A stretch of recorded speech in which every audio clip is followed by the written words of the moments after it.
గాంధీ గారు నమస్తే అండి. మరి జగన్ గారికి తన చెల్లి అలాగే తన తల్లి అయిన విజయమ్మ గారికి మధ్య ఆస్తి తగాదా విషయానికి సంబంధించి మొన్న ఎన్సిపిఎల్ కోర్టులో విజయమ్మ గారు జగన్ గారిని ఉద్దేశించి కొన్ని వ్యాఖ్యలు చేశారు. నిరాధారణమైన ఆరోపణలు చేస్తూ రాజకీయ లబ్ధి పొందడం కోసమే ఈ విధమైన కేసులు వేసి మమ్మల్ని కోర్టుకు లాగుతూ ఉన్నారని చెప్పి జగన్ గారిని ఉద్దేశించి విజయమ్మ గారు మాట్లాడడాన్ని ఎలా చూడొచ్చు అంటారు? అసలు అందరికీ నమస్కారం. విజయమ్మ గారు చెప్పేది 100% నిజమై ఉంటుంది. ఎందుకంటే ఒక తల్లిని మనం కొట్టగలుగుతాం, కానీ మన ఒంటి మీద దెబ్బేయలేరు తల్లిదండ్రులు ఎవరైనా సరే. ఇది కలియుగంలో జరిగే నగ్న సత్యం. అందుట్లో ఈ జగన్మోహన్ రెడ్డి అనేవాడు ఒక రాక్షసుడు. ఈ రాక్షసులకి ఎందుకు వచ్చింది ఆ తల్లి, ఆ మహాతల్లి? మరి వాళ్ళ ఆయన దాదాపు 6 సంవత్సరాలు ముఖ్యమంత్రి చేశాడు, మరి పిసిసి అధ్యక్షుడు చేశాడు, ప్రతిపక్ష నాయకుడు చేశాడు. అటువంటి ఆమె కనీసం విజయమ్మ గారంటే ఇప్పుడు ఈయన వచ్చిన తర్వాత విజయమ్మ గారు తెలుసు, కానీ అంత ముంగల రాజశేఖర రెడ్డి గారి భార్య విజయమ్మ గారంటే తెలుసు, కానీ అందరికీ తెలియదు.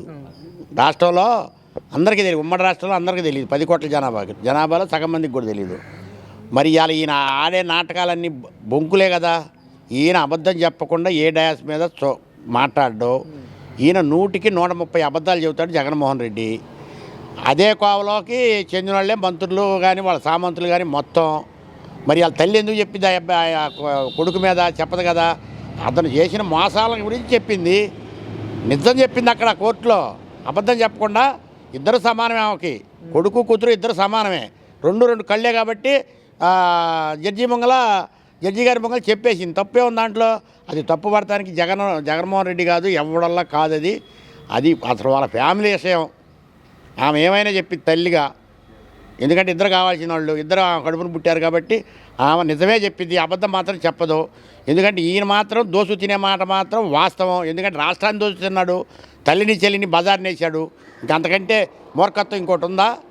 లేదు. కనుకనే ఆ తల్లి మరి ఎక్కడ ఆమె సాగదు కాబట్టి ఆ కోర్టులోకి వచ్చి ఆమె నిజ నిర్ధారణ మంగళే చెప్పింది. అంటే రాజకీయ నాయకులకి విలువలు విశ్వసనీయత ఉండాలి, క్యారెక్టర్ ఉండాలని చెప్పి జగన్మోహన్ రెడ్డి గారు మాట్లాడని ఎలా చూడొచ్చు? అది జగన్మోహన్ రెడ్డి గారు ఇంట పుట్టే తర్వాత పుట్టింది ఎవరికైనా కానీ. అసలు విశ్వసనీయత అంటే జగన్మోహన్ రెడ్డి ఆత్మలో నుంచి పుట్టింది. ఎందుకో తెలుసా? భూములు ఇచ్చిన రైతుల్ని నిర్దాక్షిణ్యంగా రోడ్ల మీద పడేసి 1631 రోజు రోడ్డు మీద పడేసి నానా చిత్రహింసలు పెట్టి చట్టం న్యాయం ధర్మం అని ఇలా మాట్లాడతాడు. దద్దమ్మలో అమ్మటి రాంబాబు గారు మాట్లాడుతున్నాడు, కొడాల నానిగాడు మాట్లాడుతున్నాడు, పేరు నానిగాడు ఈ మధ్య మాట్లాడతలేదులే. గుడివాడ అమర్నాథ్ గారు మాట్లాడుతున్నాడు. అసలు చట్టం న్యాయం ధర్మం అంటే ఏంటో తెలుసు అంటారు మీకు? పనికి మళ్ళీ ఎదవల్లారా. చట్టం న్యాయం ధర్మం అంటే తెలిసి ఉంటే మీకు 11 సీట్లు ఎందుకు వస్తాయిరా? కనీసం ప్రతిపక్ష హోదాన్ని వచ్చేదిగా. చంద్రబాబు నాయుడు గారు రాలే 23 సీట్లు వచ్చినా రాలేదా? కొత్త కింద పాత క్రొత్త. మేము ఒకసారి చూడంటే మా రాజశేఖర రెడ్డి గారిని చూసి నీ కోటేశారా బాబు. అందుకనే మీరు మంత్రులైనా సామంతులైనా ఏదైనా అయ్యారు 5 సంవత్సరాలు. ఏం చేశారు మీరు? రాష్ట్రాన్ని రావణ కాష్టం చేశారు. భూములు ఇచ్చిన రైతుల్ని మీ ఇష్టానుసారం జైల్లో పెట్టి నన్నే పెట్టారు 40 రోజులు జైల్లో. ఏం చేశారు మీరు? మంచి పనులు చేశారు. మీరేమన్నా ఇవాళ మీకు చట్టం న్యాయం ధర్మం గుర్తుకొచ్చాయంటారా?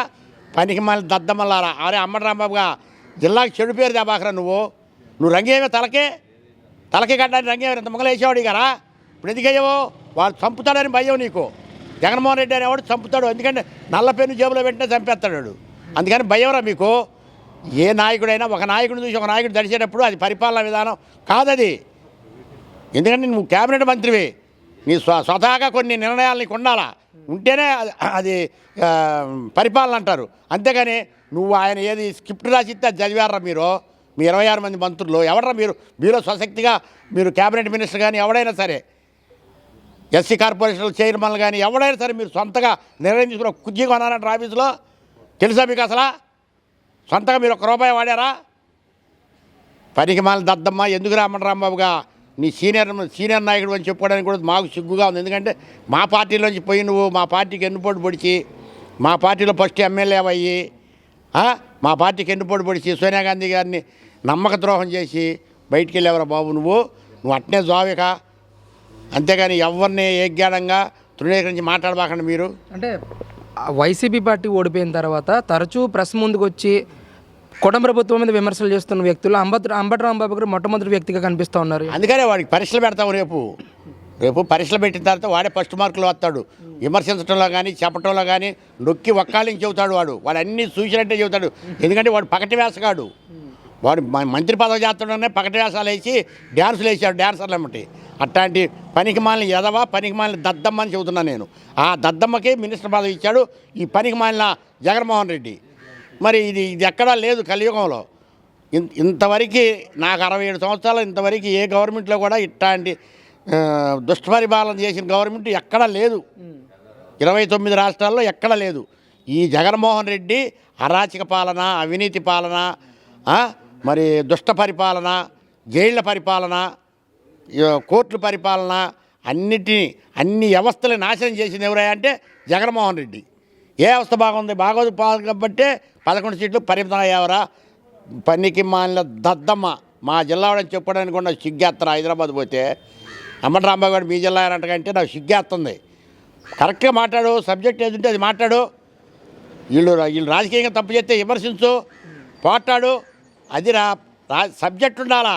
అంతేగాని వాళ్ళు వచ్చి మా మీద అనవసరం కేసులు పెడుతున్నారు, మా కార్యకర్తలు ఏది ఇస్తున్నారు అని. మీరు ఎంతమందిని ఏది ఇచ్చారా బాబు? మీరు ఎంతమందిని ఏది ఇచ్చారు? ఒకళ్ళ ఇద్దరినా? ఓహో, మిమ్మల్ని ఎవరు విమర్శిస్తే వాళ్ళు తీసిపోయి జైల్లో వేశారు, మీ ఇష్టానుసారం చేశారు. రఘురామకృష్ణరాజుని ఎందుకు తీసిపోయారా మీరు? ఇన్ని తెలిసిన వాళ్ళు రఘురామకృష్ణరాజు ఎందుకు తీసుకుపోయారు? అచ్చెన్నాయుడిని ఎందుకు తీసుకుపోయారు? తెలుసు కదా మీకు అన్నీ. మరి ఎందుకు తీసుకెళ్ళారు అచ్చెన్నాయుడిని? దేన్ని తీసిపోయారా? మరి చంద్రబాబు నాయుడు గారిని ఎందుకు వేశారు జైల్లో? మరి నిరూపించలేదే ఇంతవరకు మీరు? ఇంతవరకు నిరూపించలేదా బాబా? దమ్ము ధైర్యం ఎదవలు అయితే నాకు బూతులు వస్తున్నాయి. దమ్ము ధైర్యం ఎదవలు అయితే ఇప్పుడు నిరూపించాలి. మరి నిరూపించలేకపోయారు. మీకు ఎందుకు దేనికి పనికి వస్తాయి మీకు చెప్పు. ఇప్పుడైనా నోరు మూసుకొని సబ్జెక్ట్గా మాట్లాడుతూ నేర్చుకోండి.